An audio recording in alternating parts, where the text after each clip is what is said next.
Hey, good people. This is Rocky with Rocky's Reality, the #1 podcast for unfiltered and unapologetic culture, entertainment, and relationships.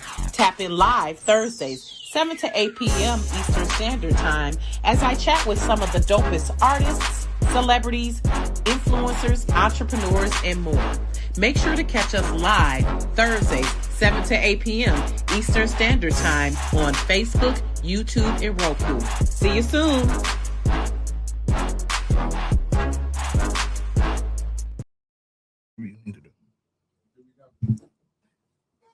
All right. Welcome to Rocky's Reality. Woo-hoo!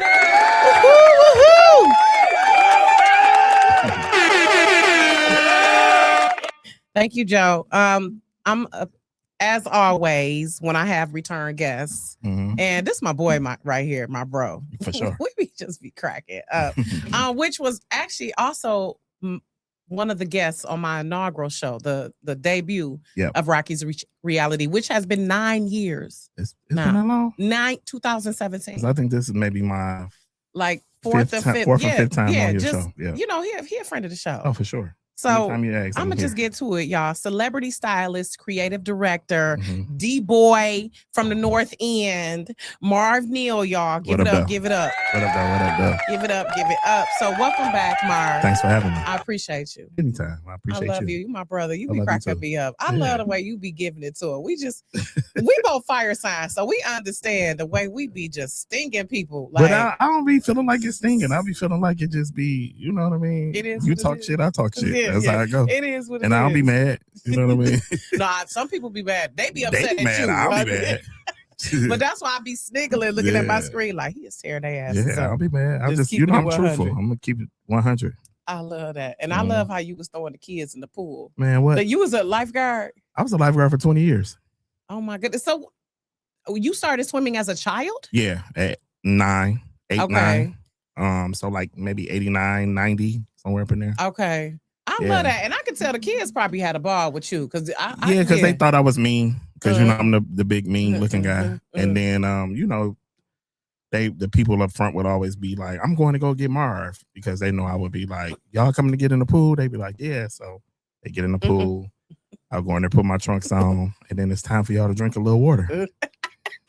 You know, got to take you down to the deep end. You've been being bad in day camp all day. Nobody gonna keep talking to you. Did you ever? So what did you do? Like with the kids? Like, did you ever have a situation where a kid was drowning? No, we did lessons every day. Okay.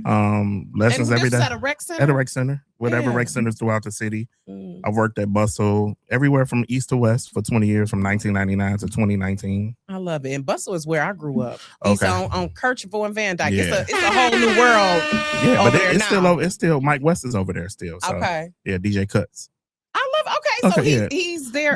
That's how we all grew up together in the rec centers. Yes, because Mike actually he grew up not too far from me on Townsend. I was on Seaburn. Yep. He's from over there. So he's still over there.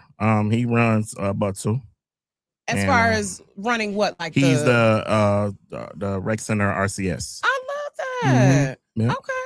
Oh, he's at either Butzel or Coleman and Young. He's between the two. They may have him rotating between the two, but he's usually one of those two.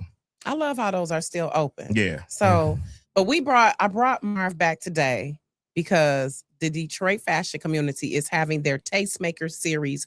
Fashion Takes the Stage this July 11th, this Saturday, 2 p.m. at Build. And you're talking about the science of fashion. Yes. So let's get into that, because just before we went live, Marv was telling me about how, and shout out to Clever. Yeah, Desmond Clever, who designed a custom-made jacket, y'all, for Chris Brown.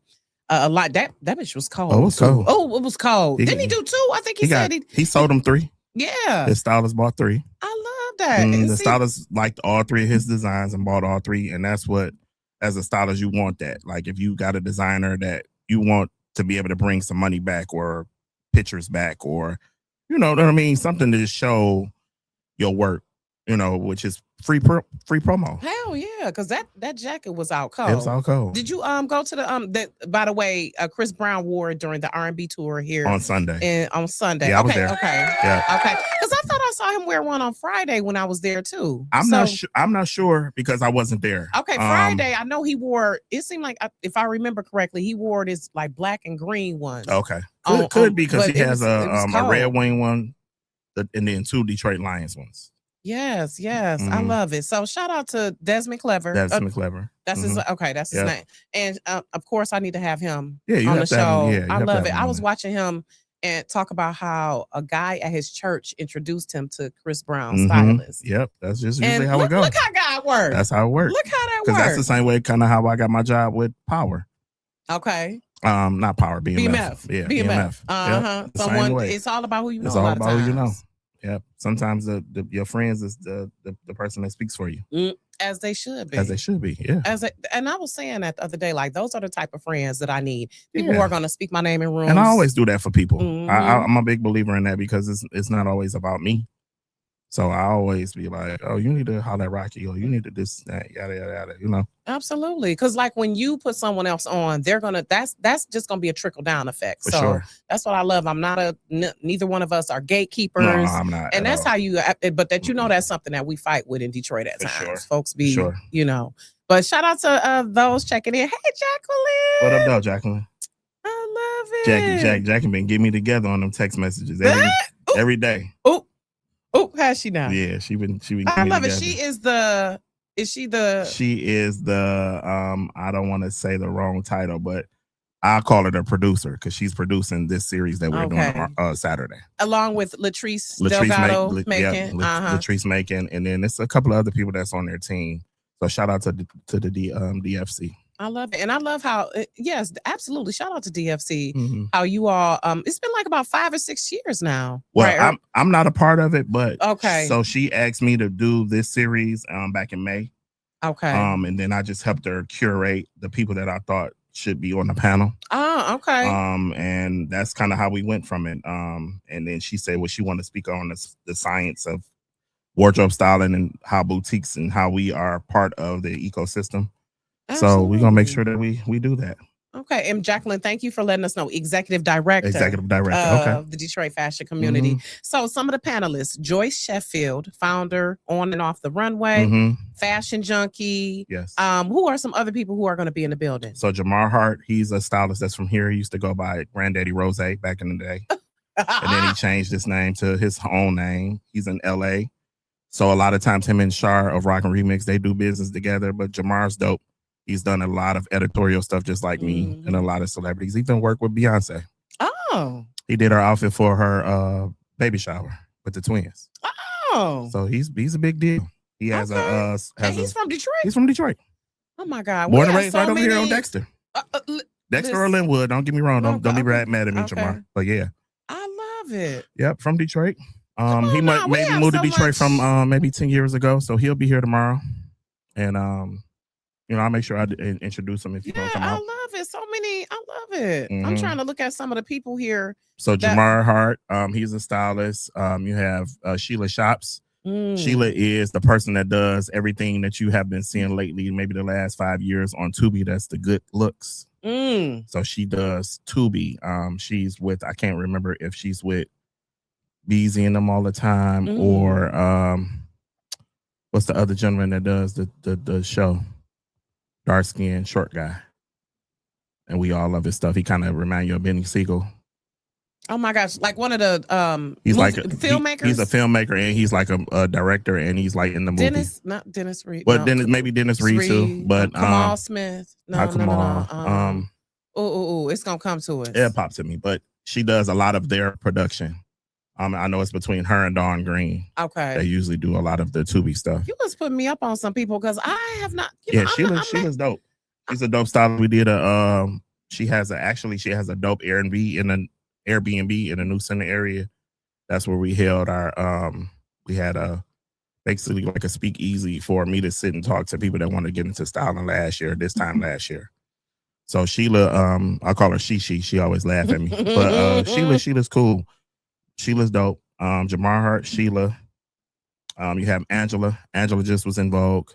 Okay, and then she said she dressed the gentleman that played Biggie. Okay, Oh yeah, Jamal Woodard. Yep. Okay, Gravy. now I We do call him remember his Gravy. name. Okay. She so Angela just was in Vogue. Her boutique was picked for a place to shop here in Detroit. Angela, I've been loving Angela for years. We've been friends. She has a store called Coup d'Etat. Yes, is that in the New Center area? It was in the New Center area, and she just moved east, basically right over across the street from Butzel. Okay, like down the street from Nelson. Yeah, okay. So she's in that area, where it's kind of new. Where the gentrified area. Exactly. Where the white folks is walking their dogs and living their best life over there. I'm like, took the old houses and fixed them up. So Angela's from she's from here. She has her store is Coup d'Etat. I've pulled from her store before. Angela is a soul sister. From the Detroit. Of course. She a soul sister. We have such talent. I love us here. Soul sister. And then we have an influencer. She's dope. She's always she always has the fly shit on. So we got her on the panel as well. And we gonna rock out. I love that. So you chose and you select. So this is from So Jacqueline chose a couple people, and then when she asked me for people, I just kind of reached into my Rolodex and helped out. It's like bam, bam. Yeah, I think these people will be dope for it. These are the people that I would want to interview. Okay. And hear their story. Joe, let's see the clip right quick, and then I want to come back to when you say these are the people. I want you to share like how do you. This is just the promo right quick, but. How do you decide the people? What stands out to you? Like when you see people on Instagram, social media, whatever, you meet them.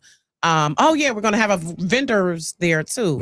I think on August Ave. It's on August Ave. Yeah, on August Ave. Yes. Shout out to Deja McKenzie. Deja, my girl. Listen. Oh, wait a minute. As a matter of fact, I got my Detroit necklace on. See, yeah, you rapping. Let's go. Yeah, and my Detroit ring. Oh yeah, you rapping. Come on. I love Deja. She is a grinder. 100. Okay. I pulled some gloves from Deja for a photo shoot. Some leopard gloves. I love her couture. She has like couture type pieces. Like you're not gonna see. Everybody's not gonna have it. That all over the place. So what do you look for, Marv, when you like, ooh, what stands out to you about people? Like when you were curating the panelists, what are some things, the qualities that stand out to you? The qualities that stood out for me is just people that I feel like I respect and that get busy and whatever it is that they do. So I know a lot of people said, but everybody's going to Jay-Z on that day. In Brooklyn. They're going to Brooklyn. So it was I had a couple of more people up on my sleeve, and Jacqueline, I'm talking about Evelyn. Jacqueline was like, "Oh, Marv, I love you. You just went in your Rolodex and called all the people." But I'm like, yeah, but everybody going to Brooklyn. So a lot of people couldn't make it. So shout out to those people. But these people, they weren't second choices either. They were people that I thought of because I didn't know how many people she wanted to do. So if it was up to me, I would have did 10 people, you know what I mean? But we wanted to keep it tight. So these people I chose just because I respect what they do, and then I always, how we always fight with people online about the east side of Detroit or even Detroit. Right. And about, I know that we have done a lot of things amongst ourselves, the people that's on the, panel, and I respect what they do. And I feel like people need to know like who a Jamar Hardy is. Yeah, or Sheila Shopsy is. Yeah. He has a Harper Bazaar cover, and he does it up. And for him to be from here is always a big thing for me. And also those people are the ones that I did pick are people that have a deep rooted Detroit love, even though they're not here. You know what I mean? It's always still like I'm repping Detroit, even though I'm not there. So I respect that. And I respect how you have stayed here and haven't moved. I remember we've talked about this before, how you like, nah, I'm staying in the I'm gonna stay. I mean, I'll go anywhere else and work, but I'll come back home. Like Aretha Franklin, how they used to leave Anita Baker, they leave and go do their stuff and come on back. Right. So what can people expect from the program? Is it going to be a fashion show? Because it's 3 hours. So what is like, what are, it's a panel discussion about this, the science of fashion. Let's get into that. What do you mean by the science of fashion? My definition of it would be just how things work within the background for stylists and for boutiques. and how we make things happen behind the scenes where it's a science, where you take a little of this and a little of that to make things beautiful. So I think that with all of the people that's on the panel, from the influencer to Sheila, she does movies. Jamar does, the same kind of like me, celebrity and editorial. Angela does styling, and she does, has a dope store. And she's always like, Marv, whatever you need, come pull, I got you. So it's, it's about building relationships. It's about teaching the people that are coming about stylists here in the city. I don't think people really know that you have all these people that are on the same level and doing the same things that, now that they see a June Ambrose or a Luxury Law or all of these people, we are doing the same things, but we're just here in the city. Or what is his name? Jay Bolin. Jay Bolin's super dope. So all of these people, these are our co-workers. These are the people you can't help when you're good. You can't help but somebody to see your work. It's just getting that one person or one movie or one editorial or whatever to get you, in front of the right person. And it's all in how you work your stuff. Absolutely. So where can people find tickets? So the tickets are on Eventbrite. Yeah, bring up the flyer one more time for us. Yep, go on Eventbrite. Yeah, okay. The tickets are on Eventbrite. That's a cold ass pick, by Thank the way. you. David Anderson shot that picture. I love that. Probably about 2014, 2013. I shot that picture. Yeah. So they're on Eventbrite and at DetroitFashionCommunity.com or .org. I'm sorry. You can get them there, and then I know they're on the Eventbrite too. I love it. So I'll see you there. Yeah. I'll see you there. I'm all texting Marv like, what should I wear? I ain't no fashionista. Yeah, I figure out what works for me, but put it on. I'll be trying. So it's basically a discussion. I'm going to get into the minds of these people that. So it's no fashion show. It's not a fashion show. Okay. But of course, the fashionistas and fashionistas will be in the building. Okay. All right. So it's not a fashion show, but it will be the people on the panel are people that, like Joyce is super dope. I feel like she's respected in the church community really big. She does the shears and all of those. Oh, okay. So, and then her clothing on her boutique is really, really dope. Angela has her own, that kind of Margiela kind of esque, Margiela. What is Mason Margiela is a clothing line. Okay. Yeah. Okay. So Mason Margiela kind of that kind of 70s all American kind of, plain, feel. Jamar is like me. He's from Detroit. Jamar's tall guy. I think Jamar may be like 6'3". Oh, wow. And he models as well. So, Jamar kind of brings the men's fashion for himself, but he can do editorial and men's, and high stuff too, high fashion. So we just gonna, then Sheila is gonna, she does all the movies, so she knows how to keep continuity with the movies and making sure these looks look good for the show. So we won't be talking like, what the hell they got on in the Tubi movie? Right. And then we already be talking about them. Yeah, we do. Some of them are good, but others you be like, Lord, okay. So Fashion Junkie is the influencer that we have, and we gonna talk. Off Jefferson still? So this is not the designer. She's more of an influencer. So she's like a So she's more of a always fly girl, low haircut, influencer. Getting people to talk about what she's wearing, how she curates her look. So Fashion Junkie is the person that we have for the younger crowd to, bring it all together. So we just kind of curated it good to make sure we bring it all together. A little bit for everybody. I'm looking forward to it. Yeah, me too. I'm looking forward to that. So, and I'm looking forward to learning because I am not. You see, I had to ask you who Marge. I know, but no, it's okay. That's what we're here for. Some of the stuff I'd be like, I don't even know. So Mason Margiela is a clothing brand that started. I feel like it started in the 80s.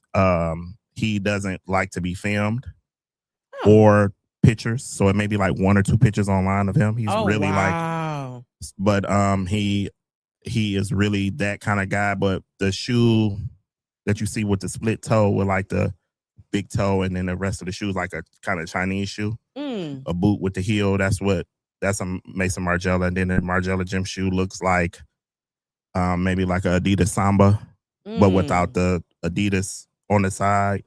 I mean, the three stripes. So he's I can't remember right now if it's Parisian, French, or German.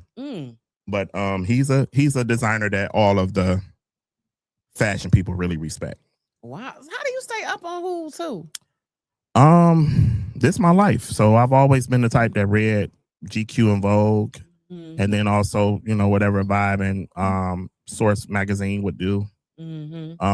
So I study it no different than someone would study law or whatever it is that they love. I just remember a lot and I know a lot about it. So, and I try not to be a know-it-all, but you be knowing a lot though, especially about the music and stuff. You be dropping them gems, I love baby. music and fashion. I love that. Yeah, they do. Yeah, they do. So wait a minute, let's get into some looks. Okay. Here, y'all. And by the way, where can they find you, Marv? Right quick.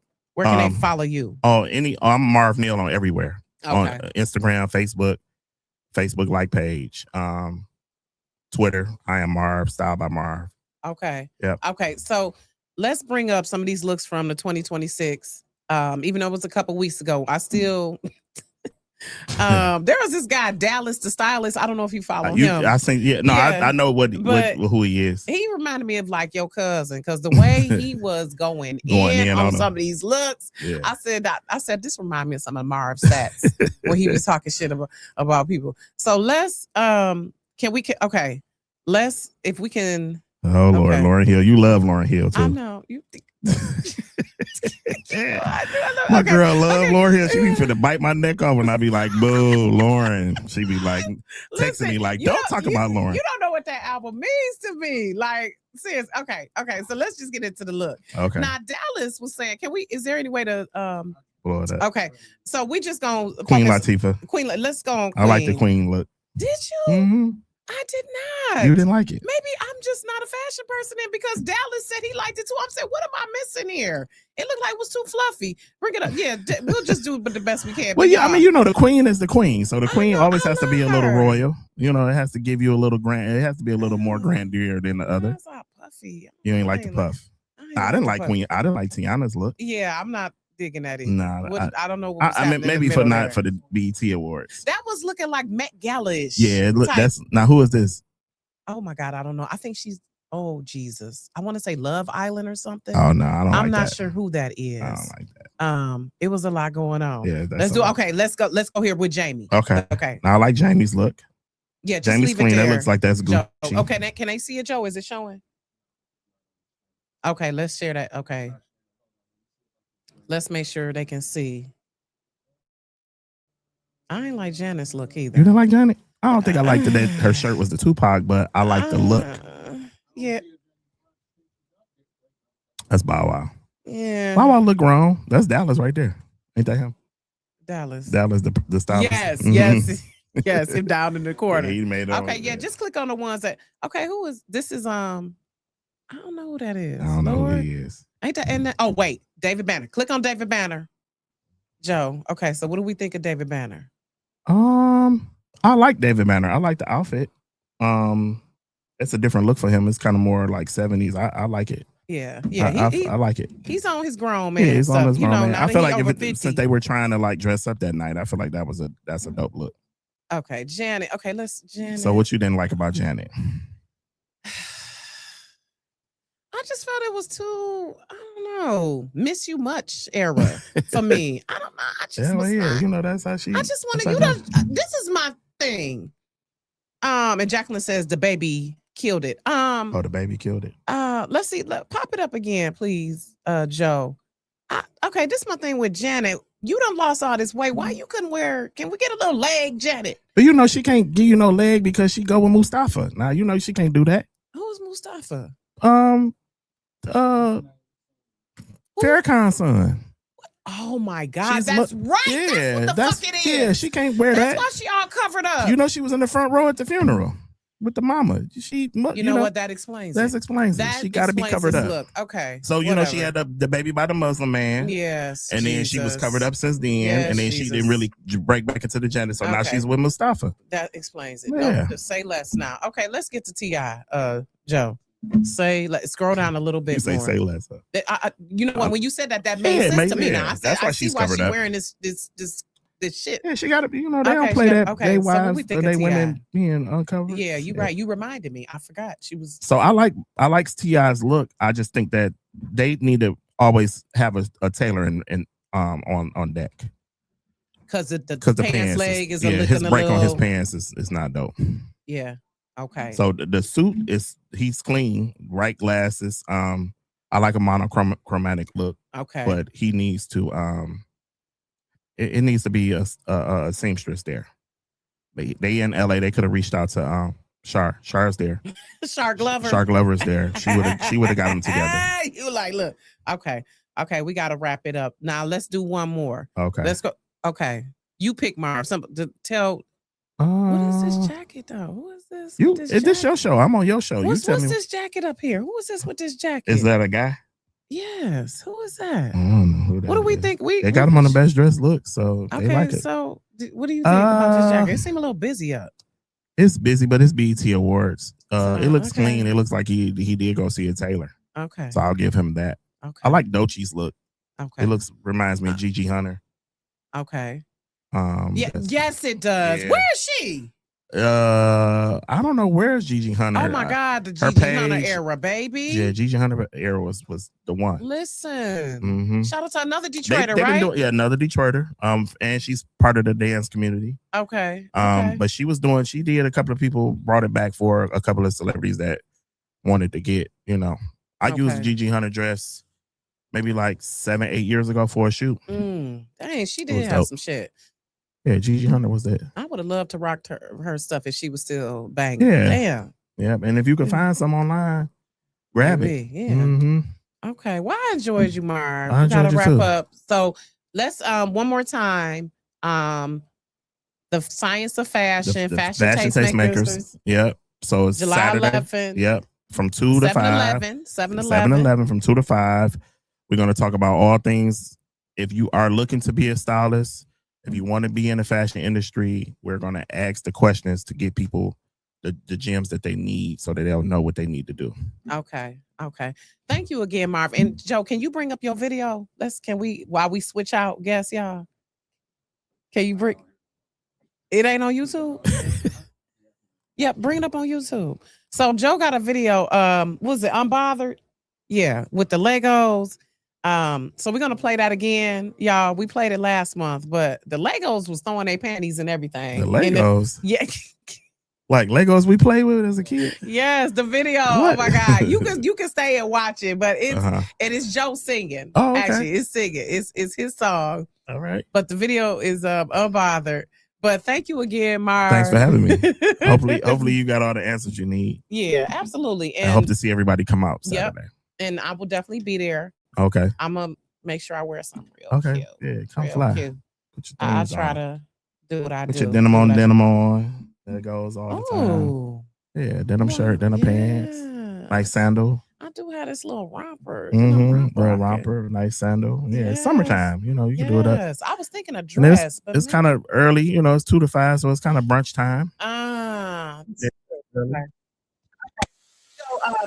you got it, Joe. Go ahead. So thanks again to Marv, and we are going to come back with Dr. Eddie Connor. Thanks, y'all. Okay.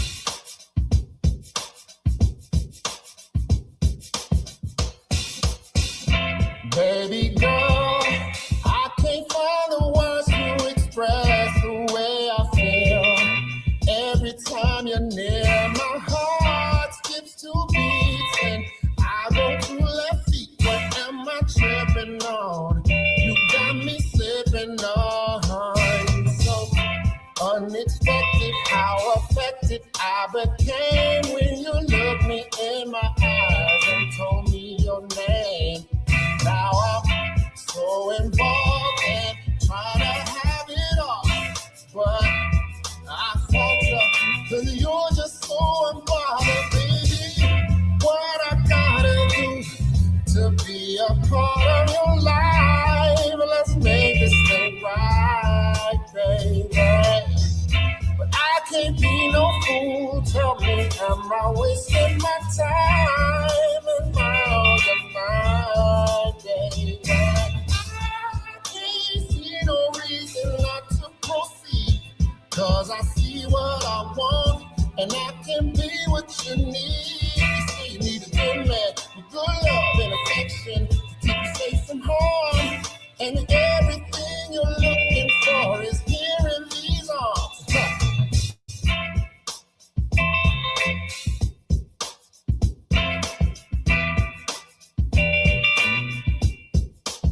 I wasting my time? Am I on your mind? Yeah. What I gotta do to be a part of your life? Yeah. Let's make this thing right. And I can't be no fool, no. Am I wasting my time? Yeah. Hey, yeah, yeah.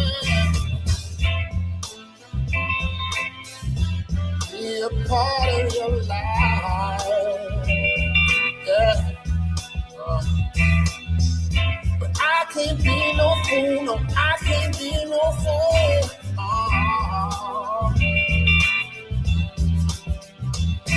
Yeah,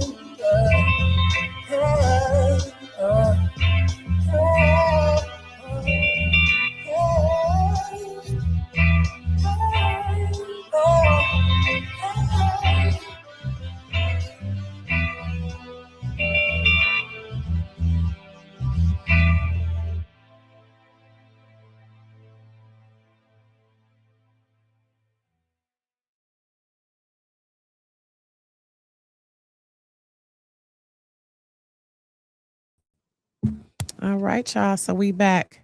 Had to transition to our next guest because today is a 2-part show.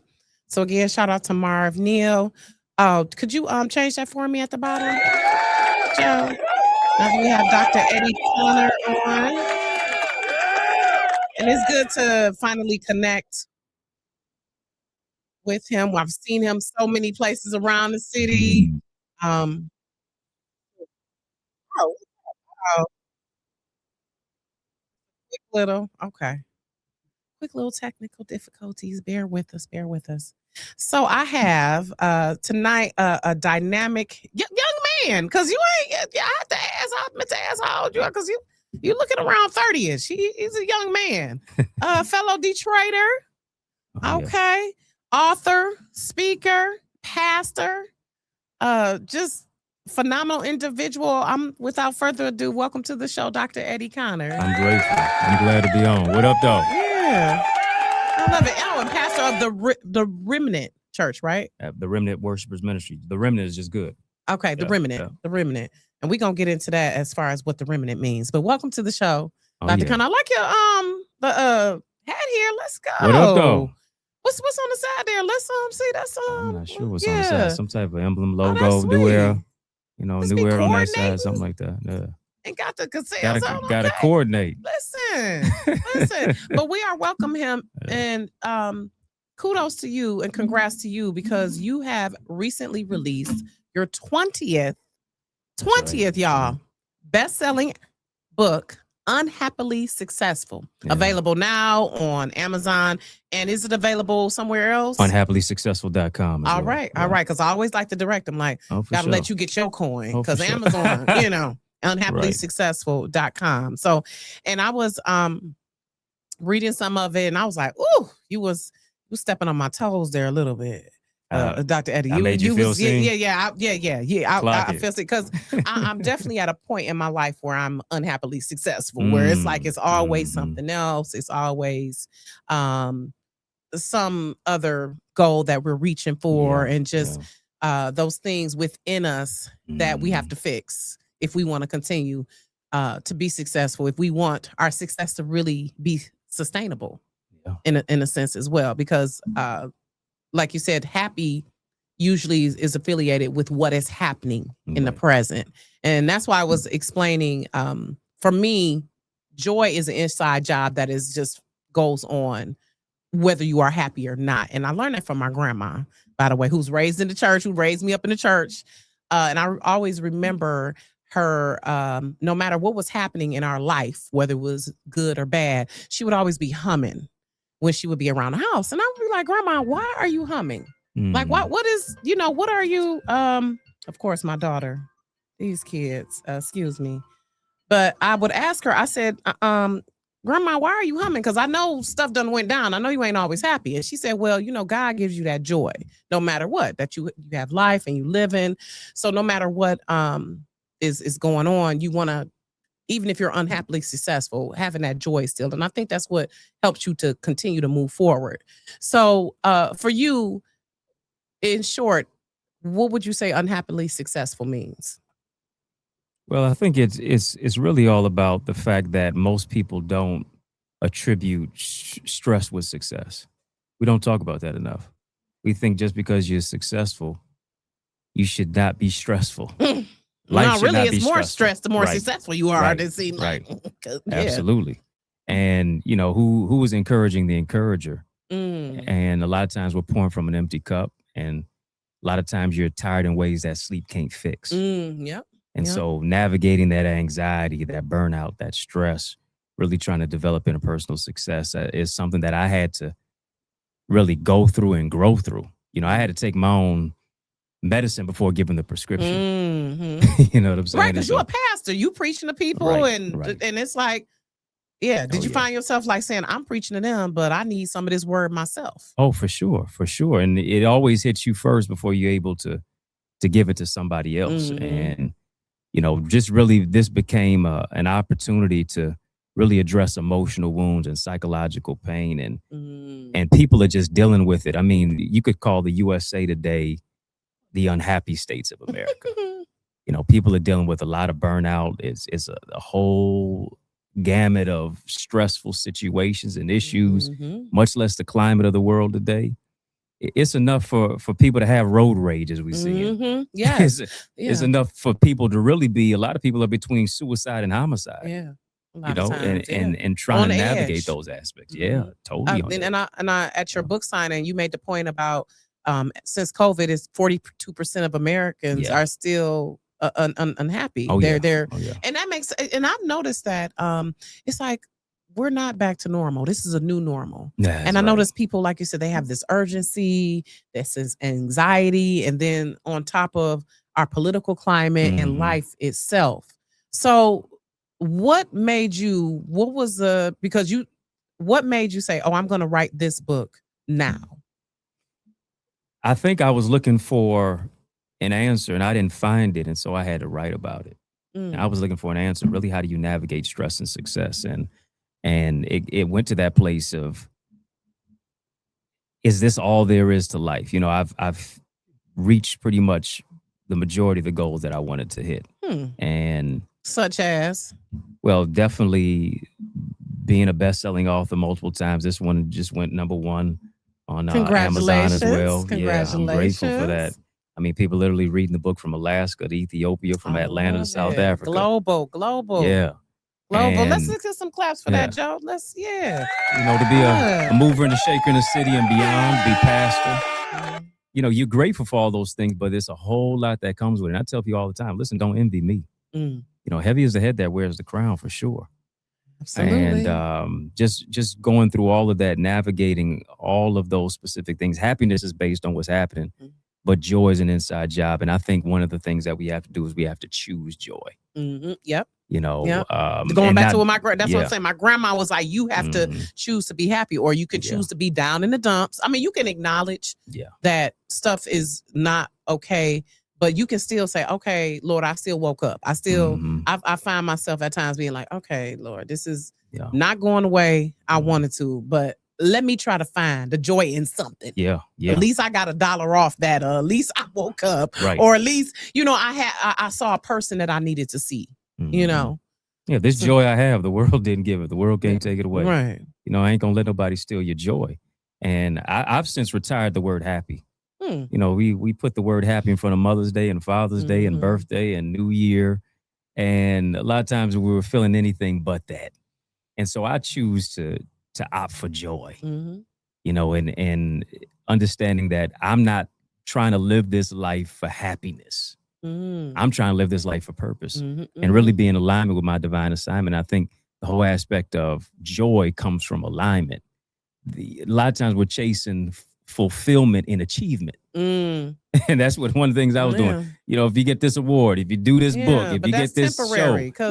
Then what? Once they have the ceremony, they move on. Absolutely. Right? So, what's the real impact? Right. I want to go back to some of the stuff you said that you've achieved. You're a best-selling author. What are some other things that you were like, okay, I've achieved this, I'm successful? Well, I'd say I've been on pretty much every major network outside of maybe a couple of networks, but I've pretty much been on that. The White House during President Obama's administration, received the President Barack Obama Lifetime Achievement Award and the Volunteer Service Award from the White House under Obama's administration. So I think that was a crown and jewel right there. And sometimes you say, well, what's next? And you feel empty. Yeah. You feel as if, is there all there is to this? I got it now. Now what? And for me, I'm so driven. I'm so competitive. And to a certain degree, now there's definitely been times where I've competed against other people, but now this is me competing against myself. Yes, absolutely. All right. Can I beat my best? Exactly. And nobody, you know what? Nobody can beat you being you. You know what? I think that tortures me more though at times when I do that, because it's like, what can I do next? Like when I interview a certain person or some other accomplishment, I'm like, okay, what's next? What's next? What's next? What's next? And it's like getting to that point where it's like you have to be content for what's going on right now. Find the joy in that you did achieve this, because a lot of people haven't even written one book. True. So, but people ain't hosting a show. Absolutely, an award-winning show, right? And I have to sometimes go back to my journals. Like I done a lot of stuff, but like you said, what is giving me that sustainable joy though? Because once you get home, you turn off the lights, you take off everything. It's like you there by yourself. What it is that's sustaining you? So these things. What was the turning point where you were like, why were you unhappily successful then? I think it was really just coming from the whole aspect of everything being on me. Everything being on my shoulders. As far as being a pastor. Yeah. Okay. A pastor, living in a fishbowl. Black man in America. Yeah, all of that. Being to a certain degree an endangered species in America. And just the whole gamut of, while I was writing this book, I lost 12 people in the matter of 3 weeks. Whether it's personal friends of mine or friends of loved ones. And so writing this, dealing with grief, tough, very, very tough, but I had to get it out. And there was a lot of frustration that I had internally. And sometimes I just think it's just best to put your pain on paper. Absolutely. It's better to put your pain on paper than punch people. Exactly. And as a writer and copy editor, I tell people, throw up on the page. Like, just get it out there. Yeah. You got to purge at times. There's people like, well, I want to write my book, but I don't know where to start. I'm like, just start. Just go. Just start. And you can edit it later. Because anyone who knows, when you're an author, your manuscript should go through several edits anyway. So I want to talk about some of the principles in there. Getting your shift together, finding your faith.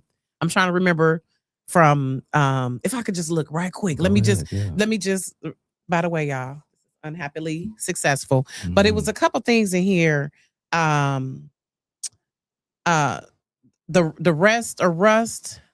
Rest or rust. The 37. And it was a and I want to go into what SHIFT stands for though. So it's an acronym, y'all, pretty much. Yeah. So SHIFT stands. There's an F in there. Yeah, it is. There's an F in there. Yeah, and it's a good F though. It's not a bad F. Get your shift together. Right. You got to enunciate your words. Shift. Right. Not your, because y'all know. Got to shift it to another gear. Yes. That's right. Make sure I get it right. That's right. FCC, just, we saying it right. FCC regulations. Right. Well, this is actually, internet. So ain't no regulations here. This is a little, we a little, unregulated here. So this is unfiltered and unapologetic, by the way, pastor. Okay. So you could just, let it go. But I'm glad you cleared it up. Yes. So SHIFT, the S stands for standards. What are your standards? Your principles and values you live by. What is your heart hearing? What you said that you can't spell heart without ear and hear. Also, I liked, let me see, what does the I stand for, y'all? Your identity. You don't know your identity, especially in social media age, Lord, we get lost. Oh, yeah. So it's not who you are. Or what really is who you are, but not what you are, what role. I think we get so caught up in the roles who you are. Yeah. at times, and making sure we're flexing our faith. That's something I got to work on, Lord, because, if I can't, doubt and faith cannot exist in the same. You're right. You're so right. I was like, ooh, you was talking to me when you said that, because I be having my faith, but then I'm like, well, what make? And so I think that's why I got times that God be like, look, this is why I'm not giving it to you yet, because you doubting, you haven't had in that same space. And then the T stands for truth, the truth. No transformation without knowing your truth, being truthful to yourself. So I really appreciated that chapter as well, and the rest and rust and being so busy. Yeah, busy but not productive. Exactly. Yeah. That's something that I've had to try to be mindful of. In a hurry, going nowhere. Right. And that's my thing when I'm seeing people rushing. I'm like, where are y'all going to? Because we all gonna die one day. Where are we rushing to? So for you though, what were the things that you were like, I've got to put this into the book? What made you, when you were, how did you decide, like, this is what I'm going to reveal about my struggle? Yeah, that's real good. I always have to go back to the genesis of my journey, and that is being a survivor of stage 4 cancer. A lot of people gave up on me. There were times where I felt like I was you were only at 15 years right. old, so you were already at a difficult age. Just starting my life, fighting for my life. Right. Growing up without my father in my life as well, and battling your own identity, your own concept of manhood and masculinity, much less, boys aren't supposed to cry, talk about any issues, pain is weakness leaving the body. And I think I was suffering in silence internally. And to find the cancer, to be healed, to experience God's grace and another chance at life, it made me, to a certain degree, relentless to say, I got to go after it. When I think it's two dynamics. When people get another chance at life and they at death's door, either they wild out or they live out their purpose. Yeah. So I chose to live out my purpose. Right.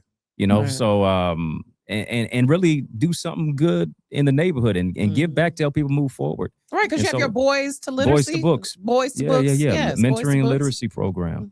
So empowering our brothers to read, lead, and succeed. And so service is the rent I pay for the space I occupy. To find the cancer, by the grace of God, I had to put that in there. And I think me just saying, listen, I'm just going to wear my heart on my sleeve and I'm going to share my truth, because that's going to be somebody else's freedom.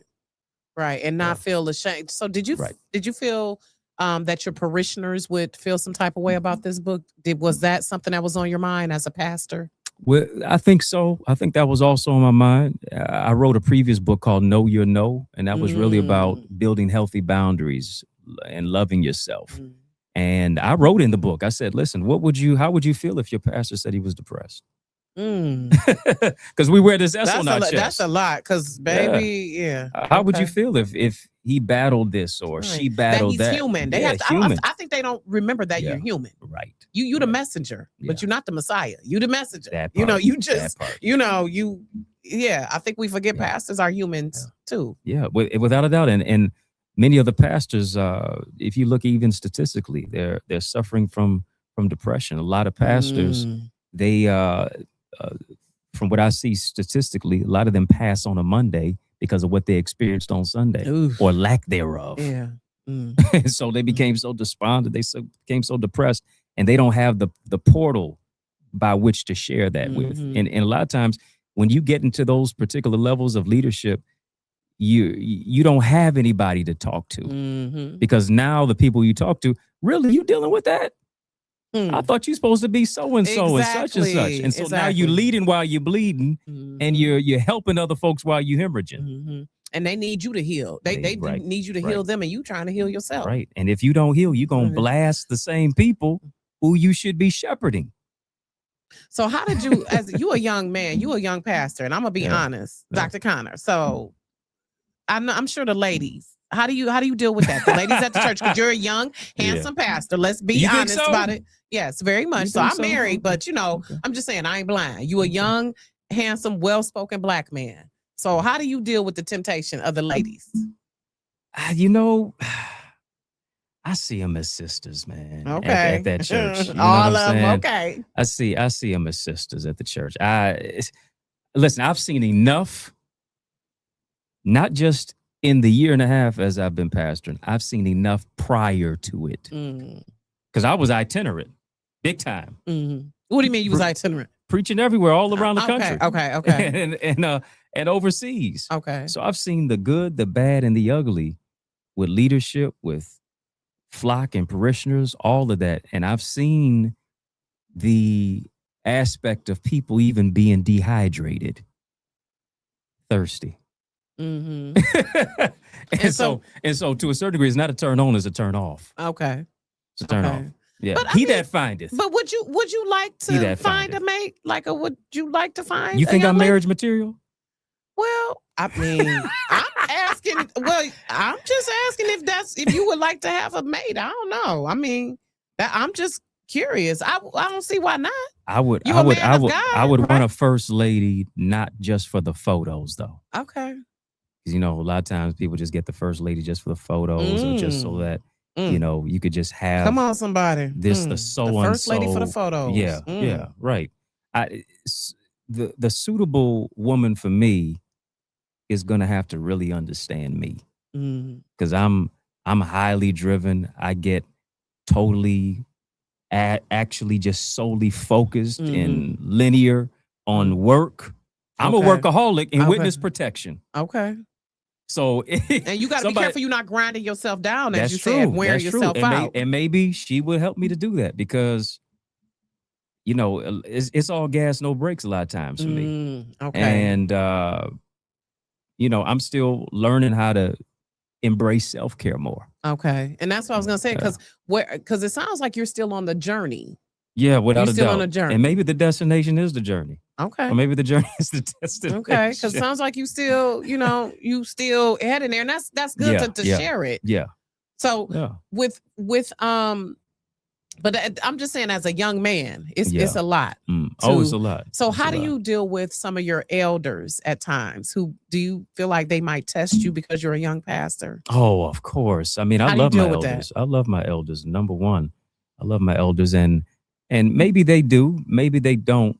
I just try to really just embrace the whole process, and I put myself into possibly their shoes. Hey, I'm a young, precocious pastor coming in, right? And that is, to a certain degree, I have an old soul, but I still can connect with the younger generation. Got a young face. I wear the beard to hide it. If I cut it off, I look 12. Right. That's what I'm saying. Right? You look fairly young. That's I'm like, you're a young man. Yeah. So I understand, probably hesitation and what they are used to. Yeah. And to a certain degree, tradition. But one thing I understand is that the message remains the same, but the methods change. And if you don't take change by the hand, change is going to eventually take you by the throat. Well, I have to say, the one lady who was there, I forgot her name. She said she was like 85 or 86. Yes. Was singing Mother your Washington, praises. Yeah. So that was very admirable that she's giving you that stamp. Yeah. And that's what the elders have really, really embraced me. I lean into them. I listen. I love on them. And I embrace them. I mean, I go to whether it's a graduation or whether it is a grieving moment, I try my best to be there. And they tell me, listen, Pastor, you need to get you some rest. Yeah, and see, that's how, again, heavy is the head that wears the crown. Yeah. Because you have to take on those responsibilities. Yeah. I don't know if you would describe it as trauma, but I would describe it as trauma, having that separation from a parent like that. How has that affected your path and journey? I think to a certain degree, it has made me who I am by being a workaholic. Because I think it is always you're grasping for something. Is this good enough? Yeah. Can you work harder? Yeah. And it's like that'll give you some satisfaction. Right. Mm-hmm. And sometimes you say, well, who are you seeking the validation from? I mean, as I was telling you at the book sign that you were at, and that we had the conversation, courageous conversation. I wrote 11 books since 2020. That's insane. 0 out of 10 would not recommend. Yeah. It's my 11th book since 2020. That's 6 years. Yeah, that's like 2 books. It's practically 2 books a year. Yeah. It's a painstaking process. Yeah. And I think it probably does come from that aspect to where maybe I was seeking the validation of a father as a kid. Because your mom was around? My mom was around. Okay. Yeah, I love my mom, and mom helped me, prayed me through. Praying mama. My mama prayed for me, had me on her mind. Listen. took the time. Yeah. I ain't mad at it. Come on. No, for all of that. But there's also something in relationship to a boy and his father. Yes, absolutely. You know, and I didn't really have the masculine, here's the roadmap. I had to figure it out on my own. Yeah. And bumped my head and made some mistakes, but I'm grateful that I actually made better decisions than mistakes. Okay. Yeah. So what would you, when you are mentoring some of your boys, what are some things you see in them? What are some things that the void that you feel you need to fill with some of these youth that you work with in your Boys to Books? Is it Boys to Books? Boys to Books. Yeah. Right, yeah. I just left a mentoring session just now with a young brother and his mother, and he's grew up in a fatherless home. Mm. And we're working on his behavior with his mother, because a lot of times he is taking out his aggression on his mother in proxy for an absentee father. Yeah. And so I'm helping him to move into a place of respect, but also valuing himself, valuing his elders as well. And then also processing the notion of he can still be a good man, even though he may not have had a good representation in his life. Right. Well, he's got you now. That's true. He's got me now. Yeah. So I try to be there for him. He's developed his literacy skills. He's helped out around the house even more. He's gotten better. Academically, he finished stronger. They were trying to keep him back at the end of the year. They're trying to now promote him. So, but one of those things that I see mentoring many of the young brothers is the pain of an absentee father. Yeah. And now they're doing all these other things, negative wise or whatever, because they need some healing. Yeah. And because behavior is communication from kids. Yeah. That's communication. Yeah. Thank you, Jessica, for tapping in. Jessica, let's answer her question. She said, when was the last time you felt truly energized doing something? What is a book that drastically changed how you operate, you read over and over, or reference frequently? Jessica, shout out to Jessica Calderon. Yes. She was there at the absolutely the event last week. So yeah, I would say there's a book that I read in college, and I always generally refer back to it. It's called As a Man Thinketh by James Allen. And he likens the mind to a garden. You know, if you plant seeds of strength, something positive is going to grow. You know, negative seeds lead to weeds of worry. And so really just seeing your mind as an opportunity to really cultivate the garden of your mind, putting a filter on your mind, processing your thoughts, and really change the way that you look at things so that the things that you look at change. Yeah, absolutely. Because it's all about the attitude a lot of times. Oh, yeah. It really is. And the older I get, I really have to have some self-talk. Thank you for the question, Jessica. And thank you for watching. Attitude determines your attitude. Yeah, absolutely. I like them sayings you got. Having them sayings. We both dropping bars. We both dropping jewels. Yeah, we've been, gems and jewels. We trying to, we got to impact the people as best as possible, So for you, what's next, Dr. Eddie? Are you working on the next book already? Is book 21? You know what? Brewing, or what's happening? Breaking news. I have retired.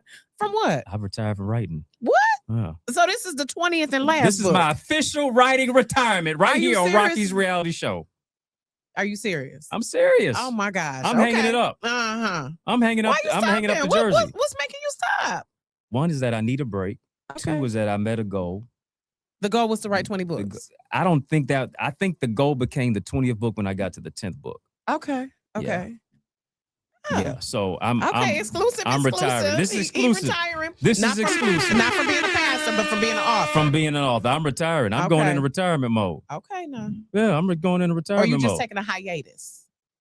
I'm going into retirement mode. Because are you going to be like Michael Jordan? You retire and then you come back?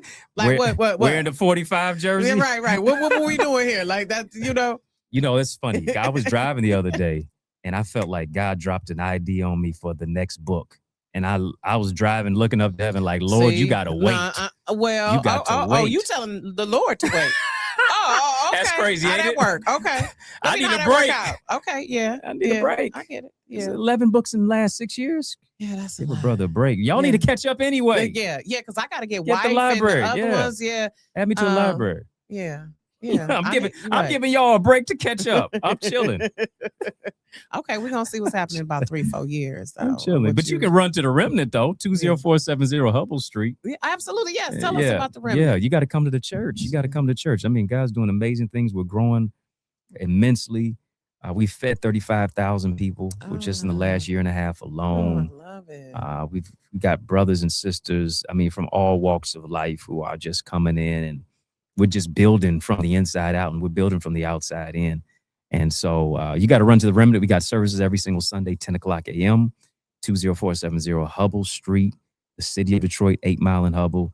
Our motto and message is faith, family, forward. That's what we're doing. And of course, we got Bible class every single Tuesday, 7 p.m. I'm preaching, I'm teaching, I'm doing all of that. And there's no way that you're gonna walk in there and leave out not empowered. You may come in limping, but you're leaving out leaping. Okay. Yeah. All right. So, right quick, my last question. Yeah. What was that book idea he dropped? Right quick. Can we get a little glimpse of what that might be? You know what? I wrote it in my phone. Okay. I don't remember it offhand right now. Okay. Well, see, but I wrote it in my phone. I had to write it down. Yeah, you did. You know, it's like you might have to come back to that. Absolutely. It's like you know, when I told you that at the event, Michael had this idea. He said, "Listen, I got to go to the studio right now." He calling up his producer 3 a.m. Mike, what's going on? Right. We got to go to the studio right now. You can't wait till 9-12 p.m. No, if you don't do it now, God gonna give the idea to Prince. Yeah, see, exactly, and that's why you wrote that down. So we're gonna see if you stick to this retirement, Dr. Eddie. I'm retired. I get you need a break, but just like let them know. I said it right here on Rocky's show. Okay. I am retired. We gonna because I'm tired. Right, but you have to. You're right. You have to be intentional about rest. And that's something that I definitely learned from the pandemic, being intentional about rest. And there's so many times people be like, "Oh, I know you're busy. You couldn't make it." And I'm like, "No, it ain't that. I was resting. I was intentionally like not doing a damn thing." There's movement and stillness. Like exactly. Like and seriously, you gotta rest so you can recuperate, so you can refresh, and just going all the time. I don't think that's what God meant for us to do. No, I really don't. If God we've rested, just gotten we got to that mentality where we, like you said, we being busy, but we're not really being productive. So that and I think that's part of what wears on society too. And I don't know where it's like social media exacerbates that even more, where we feel like we gotta be going. Yeah. And so you really have to be because I'm from the generation before social media. Okay. I remember, I'm from that era when I don't know, you looking young. Listen, I got I'm gonna tell you, okay, AOL discs, okay? When you get the little AOL disc in the mail, when I come to era, you had to plug in your internet, and if somebody called, it would throw you off. Listen, they don't even know about that. They don't even know about that. Y'all don't even know. Google the inception of internet, y'all, so y'all can understand that. But seriously, it's like I come from that era when we would just sit on our porch, be chilling with our grandparents, sipping our lemonade. We're not rushing nowhere. We're taking our time. So, but I thank you, Dr. Eddie. And just what are some last words? And where can people follow you? And again, remind them where they can get Unhappily Successful. Without a doubt. What an honor, opportunity to be on your show. Got an amazing show and love the energy. Thank you. I would say the revolution not only be televised, it'll be digitized. So connect with me on social media at Eddie Connor JR. Put some respect on my name, EDDIECONNOR, Facebook, Instagram, Twitter, TikTok. We don't stop. I'm all the way there. You got to get the book, Unhappily Successful. It went #1 for a reason. You got to get the book. People are reading it. People are tagging me on it. You just got to get it. People are getting a book and gifting a book. That's what I want you to do. I want you two things I want you to do. Get a book, gift a book. Unhappily.successful.com. You can also get it on Amazon, Barnes & Noble, Amazon particularly, ebook, audiobook, hard copy, all of that. And of course, run to the Remnant. We got service this Sunday. Join us, 10 a.m., 20470 Hubble Street. The Remnant. All right. I appreciate it. I appreciate it. Dr. Eddie Connor, you all, thank you again for joining me. This is not goodbye. This is see you later. Shout out to Lakeisha. Appreciate her. Absolutely. So much. I'll see you probably in a few years when you drop 21. At 21st. Yeah. Right. My books are legal. When you now see there you go. You got the theme already. There you go. See, don't get my mind to work and talk If I about the come books out of is retirement, I got to come back here. I'm just saying. Okay. If. Okay. Or maybe not if. Maybe I don't when. know, because when you were creative, it's like you be tired and you take a break, but then it's like, gosh, I don't know. Like it'll be many times, and I'm like, I'm quitting the show.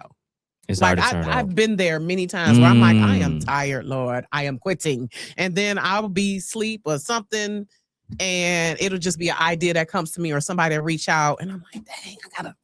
It's like they looking for me to the work continue. So because it ain't for you. Yeah, that's the thing. Right. You just a vessel. You a vehicle. Right.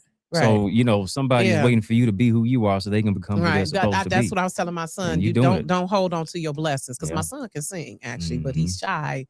And I said, God gives you a gift for you to give away. That's right. For a reason. And so I'm gonna work on pray for my son and his self-confidence and his choice, his decision making and all of that. But it's a reason. And that's what I've come to see as a creative. At times people are looking to me to be that guiding light for them at times. And so that can be a heavy, I don't want to say burden, but responsibility. Yeah, without a doubt. So that's why we got to rest. And that's okay. We're going to take a couple years off and then we'll see if he comes back, y'all. And that's just the copy editor in me too. Like always encouraging someone. But thank you again, Dr. Eddie Connor. I wish you much success. Salute to you. I want to give flowers to young Black men out here doing positive things. Like I just love that. We couldn't do it without queens like you. You are right. Couldn't do it without queens like y'all. I didn't want to be, I didn't want to be boastful, but but I'm grateful that we have men like you who lead. Like seriously.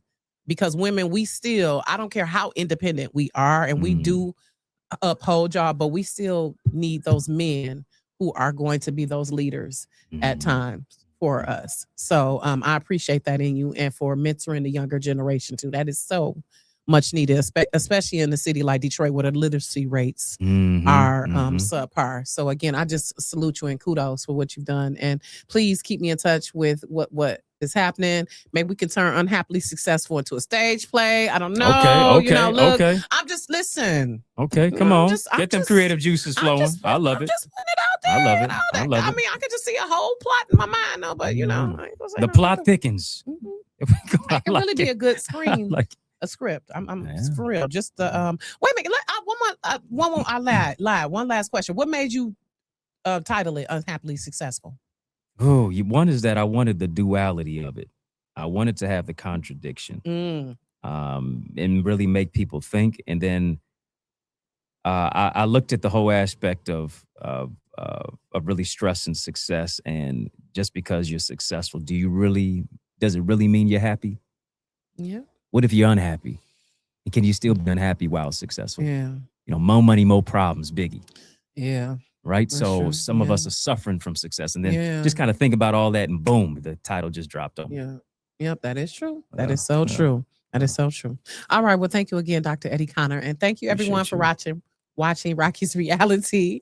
I'll see you in a couple weeks. Thank you again. Have a good night. Thank you, Joe.